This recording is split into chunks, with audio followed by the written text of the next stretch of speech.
mến, đội dự thi đầu tiên, rồi mở đầu chương trình hôm nay mang đến màn trình diễn đầu tiên luôn áp lực lớn nhất. Và quý vị, chúng ta hãy giúp cho các vận động viên chúng ta có một ngày thi đấu thật thăng hoa bằng cách cổ vũ thật lớn, một tràng pháo tay thật to không ạ?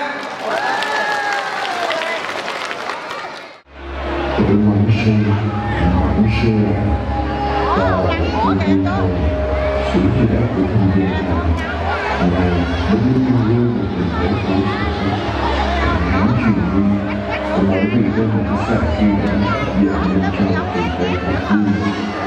Những show thì biết ta một năm show đang cả vui. Phục vụ phải nhận cho đội bảo vệ nhân show này.